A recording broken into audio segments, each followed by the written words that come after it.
Lorsqu'en 1999, ils se rencontrent pour la première fois, si est un coup de foudre, entre Charlotte Valandré et Arthur Lequesne, le courant passe fort.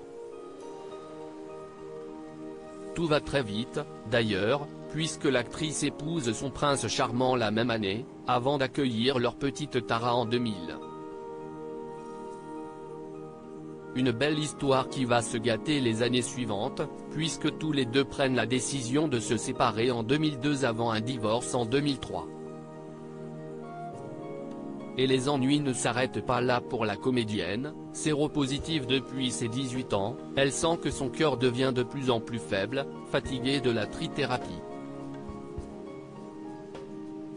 Un moment difficile, pendant lequel elle perd 90% de ses capacités cardiaques, et pendant lequel son mari ne la lâchera pas. Arthur et moi avons été mariés 4 ans. Durant ma maladie, mon époux a toujours été très présent. Nos routes se sont séparées après, avait-elle raconté. Une rupture qui a été douloureuse, mais nécessaire, selon la comédienne, et qui a permis notamment à son ex-mari de refaire sa vie. Aujourd'hui, celui-ci est papa de 2 jeunes garçons, dont le dernier, prénommé Lazare, est né en 2020. Devenu auteur de livres de cuisine, il a pour projet de faire aimer son art même à ceux qui n'y connaissent pas grand-chose.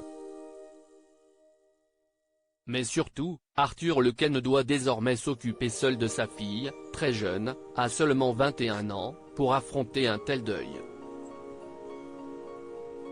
Heureusement, Charlotte Valandré avait toute confiance en lui pour l'avenir de la jeune femme. Aujourd'hui, nous entretenons de bonnes relations, avait-elle confié il y a peu.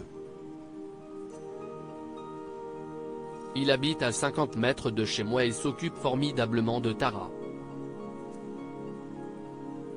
L'essentiel, à mes yeux. Ce jeudi, un hommage sera rendu à Charlotte Valandré à Paris et Tara pourrait y faire une rare apparition, sûrement accompagnée de son papa, toujours derrière elle. Forte et digne lors des obsèques de sa mère, elle lui avait notamment rendu hommage devant un public très ému, si est la personne la plus forte que je connaissais, avec la plus grande rage de vivre. Sa liberté lui a enfin été rendue, son combat est enfin fini, avait-elle dit.